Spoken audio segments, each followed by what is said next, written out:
नाम में आज आपको समझना है। कह रहा है लेकिन गॉड मिराइकल शक्ति उस व्यक्ति को दिखाता है, कह रहा है जो सेविंग करता है। अगर आज आप सेविंग देखना चाहते हैं बाइबल से देखो कि फिर यहां पर देखते हैं हम यूसुफ के बारे में उत्पत्ति के चैप्टर में 41 के 35 और 36 में इसको लिख लो। मैं कह रहा हूं कि अगर आप लिख लेंगे परमेश्वर काम करेगा आपकी लाइफ में, आपके बच्चों की पीढ़ियां सुधर जाएंगी, आपके आने वाले 2 साल बड़े अच्छे से कटने वाले हैं। मैं कह रहा हूं 8 साल अच्छे से कटने वाले हैं, 10 साल अच्छे से कटने वाले हैं। आप ब्लेसिंग में बदलते चले जाएंगे यीशु मसीह के नाम में। आज क्या हो रहा है, आप कर रहे हैं, आप जो कर रहे हैं अच्छा कर रहे हैं, क्योंकि मैं किसी के लिए नहीं बोलूंगा आप किसको दे रहे हैं किसको नहीं दे रहे। आप बड़ा फटाफट आप देखते नहीं है कि नहीं। मैं जानता हूं एक बहन को ऐसे इंग्लैंड में रहती है और उसके रिश्तेदार कहीं फॉरेन में रहते थे और इंडिया में या पाकिस्तान में रहते थे और उसको वो बेचारी बहुत शरीफ थी और उसको बोलते रहते थे कि ला बहन ऐसे कर 10,000 भेज दे, अच्छा बहन 20,000 भेज दे, भेजी जा रही बाद में बता रही है कि आज उसके ऊपर 1 करोड़ 10 लाख रुपए का कर्जा है। मैं आपको बता रहा हूं कि परमेश्वर का आत्मा देखता है, कह रहा है कि अब ठीक है एक हेल्प करने का टाइम था,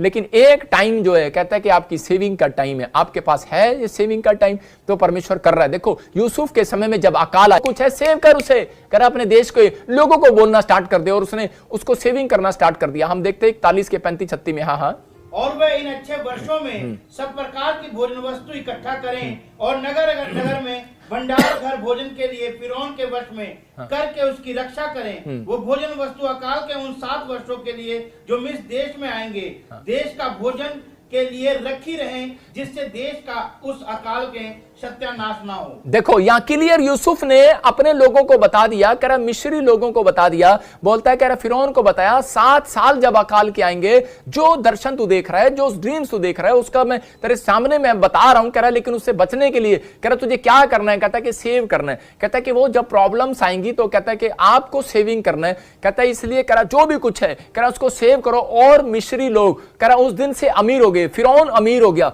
और जब अगर वो सेविंग करने वाला व्यक्ति था तो परमेश्वर ने उसको प्रधानमंत्री बनाया। यूसुफ के अंदर कह के एक खास गुण था कि वो सेविंग करने वाला व्यक्ति था। मैं आपको बता रहा हूं कि उसका कैरेक्टर सेविंग करने वाला था, उसकी आदतें हैबिट सेविंग करने वाली थी। आज मैं कह रहा हूं कि आप सेविंग करने वाले व्यक्ति हो सकते हैं, लेकिन आपकी हैबिटें गंदी हो सकती हैं, आपकी आदतें गंदी हो सकती हैं और आप मन चाही आदतों में पैसा उड़ा रहे हो। लेकिन परमेश्वर का आत्मा अपने लोगों को बता रहा है, कहता है सेविंग करो, लेकिन कहता है कि ये टाइम है, कह रहा है कि आपको कह रहा है कि परमेश्वर के कामों के लिए भी सेविंग रखना है। पवित्र आत्मा कह रहा है लॉकडाउन में आपके बहाने नहीं सुन रहा। पवित्र आत्मा लॉकडाउन में कह रहा है कि देख रहा है, कहता है आलसी हैं लोग, कहता है दान देने में, प्रार्थना करने में, बाइबल पढ़ने में, कह रहा है कि विश्वास करने में आलसपन हो गया। कहता है कि अपने घर में भी काम करने में आलसपन है। लेकिन पवित्र आत्मा अपने लोगों को बता रहा था यूसुफ को, कह रहा है जब यूसुफ ने ये दर्शन में की बात जब फिरौन को बताई तो उस समय में फिरौन भी समझ गया और परमेश्वर ने ऐसे व्यक्ति को प्रधानमंत्री बनाया। अगर आप सेविंग करने वाले व्यक्ति हो, मैं कह रहा हूं कि आप आज रात आपके बच्चों को, आपके परिवार को,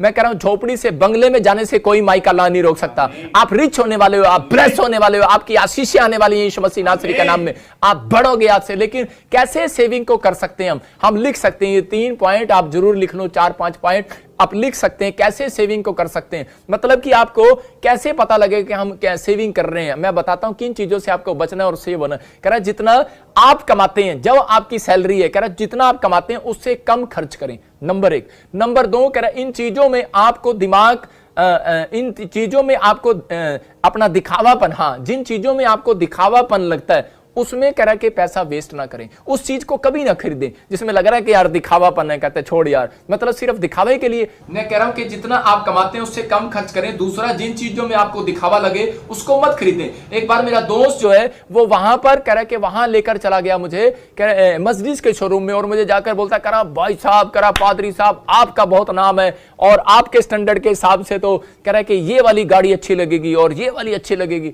और मैंने पूछा, मैंने कहा भाई साहब कितने की है? उसने कहा भाई साहब ये तो 2.25 करोड़ की है। मैंने कहा अच्छा, तो मैंने कहा अच्छा। और मैंने पूछा ये एवरेज कितनी देती है? बोलते हैं कि इसकी एवरेज जो है वो सिर्फ जो है एवरेज इसकी इतनी है, कह रहे कि आप बस इतना के जितना आप बस स्टैंड तक जा सके, मतलब 8 किलोमीटर की एवरेज है। 1 लीटर में 8 किलोमीटर चलती है। तो मैंने उसी समय समझ गया, मैंने कहा ये शैतान का काम है। मैं आपको बता रहा हूं कि तीसरा आप लिख सकते हैं कि दृढ़ फैसला करो, दृढ़ निश्चय करो कि मैं बिल्कुल भी नहीं करूंगा। दृढ़ फैसला करना है आपने। जब आप दृढ़ फैसला करते हैं तो परमेश्वर आपकी जिंदगियों में काम करना स्टार्ट करता है। पवित्र आत्मा काम कर रहा है और इसी समय परमेश्वर आशीष देता है। पवित्र आत्मा आपको विश्वास करना है कि नहीं परमेश्वर, मैं दृढ़ फैसला करूंगा और मेरी जिंदगी में काम होगा। आपको समझना है कि नहीं परमेश्वर, मैं कह रहा हूं कि अगर आप ये चीजें अपने जीवन में अगर रखें, इस पॉइंट्स को याद रखें, तो गॉड की मैं कह रहा हूं कि मिराइकल शक्ति को आज आप देखने वाले हैं अपने घर में यीशु मसीह के नाम में। और फिर